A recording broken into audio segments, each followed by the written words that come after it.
Hi అండి. గుండె నిండా గుడిగంటలు టుడే ప్రోమో ఏంటో చూద్దాము. ఏంటి పూలు లోపల పెడుతున్నావు?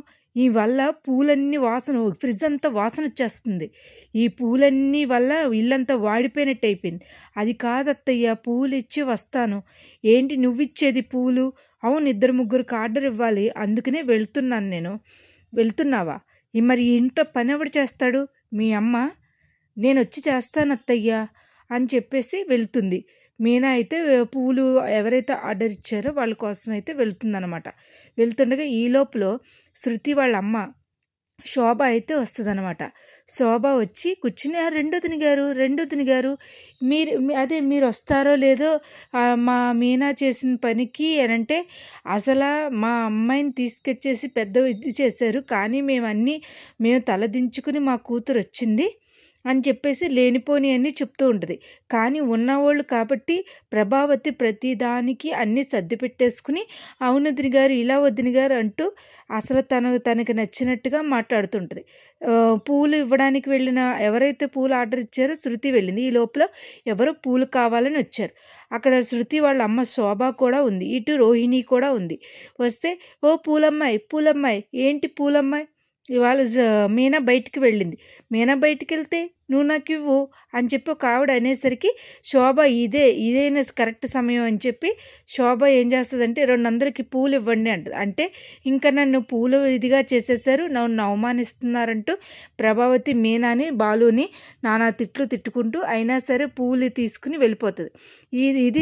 ఇదే అదునుగా చూసిన రోహిణి ఏం చేస్తుందంటే, ఏంటత్తయ్య మీరు పూలు అమ్మడం ఏంటత్తయ్య, మీరు ఎలాంటి వాళ్ళు, ఇలాంటి ఏంటి, అసలు ఏం జరుగుతుంది అత్తయ్య ఏంటి అని.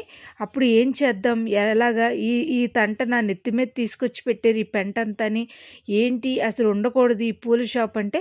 నాకు ఒక ఐడియా వచ్చింది అత్తయ్య, దీన్ని కార్పొరేషన్ వాళ్ళకి చెప్తే దీనికి లీగల్గా ఏం తీసుకుని ఉండడు, అందుకని వెంటనే షాప్ కూడా తీయించేస్తారు. అప్పుడు మీనా ఇంట్లోనే పడి ఉంటుంది. నేను చూసుకుని ఎగిరిపోతుందో మీనా సంగతి ఏంటో తెలుస్తానంటూ ప్రభావతి రోహిణి అసలు నిజ స్వరూపం బయటపడుతుంటే అసలు ఏమీ మాట్లాడకుండా ప్రభావతి ప్రతిదానికి కూడా మీనాని ఏదో విధంగా నిందించాలని చూస్తూ ఉంటుంది.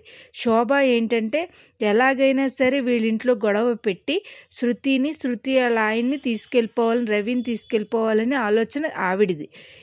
ఏంటి అసలు ఈ ఎపిసోడ్స్ ఎలా జరుగుతాయి, ముందు అసలు ఎలా ఉంటుందో కూడా మనం చూద్దాం.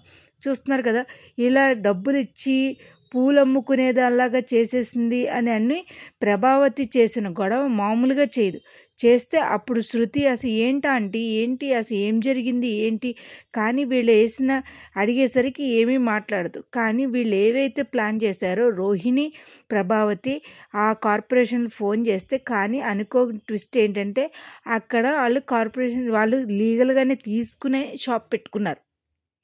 అది తెలిసిన రోహిణికి ప్రభావతికి షాక్ అయిపోయి అసలు ఏమీ చేయలేకపోతున్నాం అన్న ఇదితో రోహిణి ఏంటంటే, తిన్న డబ్బులతో కార్లు కొనేస్తుంది, నన్ను ఇన్సల్ట్ చేస్తున్నారు, నన్ను వేరే పాటు చూస్తున్నారు, శృతి కూడా మీనా వైపే ఉంటుంది అని ఇంకా కుళ్ళిపోయి ఏం చేయాలో తెలియక ఇలాంటి చెత్త ప్లాన్స్ వేస్తూ ప్రభావతితో కలిసి రోహిణి అసలు నిజస్వరూపం బయటకు వచ్చేసరికి ఎవరికీ అర్థం కాదు. కానీ అనుకోని విషయం ఏంటంటే, రోహిణి విషయం కూడా బయటకు వచ్చేసరికి అసలు రోహిణి ఏంటి, ఆఖరికి శృతి వాళ్ళ అమ్మ కూడా అడుగుతుంది, ఏంటండి వదిన గారు, మీ పెద్ద కోడలు వాళ్ళ నాన్న రాలేదు, వస్తారు అన్నారు అనేసరికి రోహిణి ఇంక కంగు తిని రోహిణి అసలు ఇంక షాక్ అయిపోతుంది. కానీ ప్రభావతి మటుకి వీళ్ళందరూ డబ్బున్న వాళ్ళు కాబట్టి ఏమందు, కానీ మీనాని మటుకి నానా మాటలు,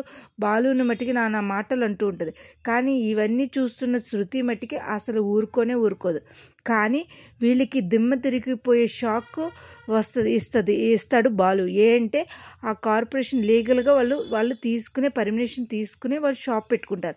అది తెలిసేసరికి రోహిణి ప్రభావతి అసలు నిగ్గార్చిపోయి ఇంకా అసలు ఏం చేయాలో అర్థం కాక స్టన్ అయిపోతారు. ఇదంతా చూసిన సత్యం వీళ్ళందరూ కోపం వచ్చి, ఏంటి అసలు మీరా ఇలా చేశారు, ఏంటి ఇలా ఉన్నారు అని చెప్పి తిట్టుకుంటూ ఉంటారన్నమాట. ఇలా అందరూ చూస్తుండగా ప్రభావతి రోహిణి వాళ్ళ నిజస్వరూపం బయటకు వస్తుంది. ఇదేనండి ఇవాళ ఎపిసోడు. నా వీడియోస్ కనుక మీకు నచ్చినట్లయితే లైక్ చేసి షేర్ చేసి సబ్స్క్రైబ్ చేయండి. Thank you for watching my videos. Thank you అండి. Thank you.